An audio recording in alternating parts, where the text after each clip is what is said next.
আদিবাসী ছাত্র জনতার উপর হামলার প্রতিবাদে দুর্গাপুরে বিক্ষোভ মিছিল ও প্রতিবাদ সমাবেশ। জাতীয় শিক্ষাক্রম ও পাঠ্যপুস্তক বোর্ড এনসিটিভি ভবনের সামনে আদিবাসী ছাত্র জনতার উপর হামলার ঘটনার প্রতিবাদে নেত্রকোনা দুর্গাপুরে বিক্ষোভ মিছিল ও প্রতিবাদ সমাবেশ হয়েছে। রবিবার বিকেলে প্রেস ক্লাব মোড়ে বাংলাদেশ ছাত্র ইউনিয়ন দুর্গাপুর উপজেলা ছাত্র সংসদের আয়োজনে এ বিক্ষোভ মিছিল ও সমাবেশ হয়। এ কর্মসূচিতে উপজেলার বিভিন্ন এলাকা থেকে আসা কলেজ শিক্ষার্থী ও নানা শ্রেণী পেশার মানুষ বিভিন্ন এলাকার সম্মানিত প্লেকার্ড হাতে নিয়ে প্রতিবাদ জানায়।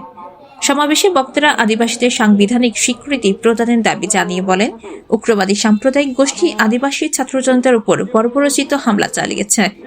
শান্তিপূর্ণ সভা সমাবেশে এ ধরনের ন্যাক্কারজনক হামলা তার সভ্য জগৎকে হার মানিয়েছে। অবিলম্বে হামলাকারীদের গ্রেপ্তার সহ উপযুক্ত শাস্তি নিশ্চিত করা না হলে আদিবাসী ছাত্র জনতা বৃহত্তর আন্দোলন গড়ে তুলবে বলে জানায়। প্রতিবাদ সমাবেশ শেষে একটি বিক্ষোভ মিছিল পৌর শহরের প্রধান সড়কগুলি প্রদক্ষিণ করে।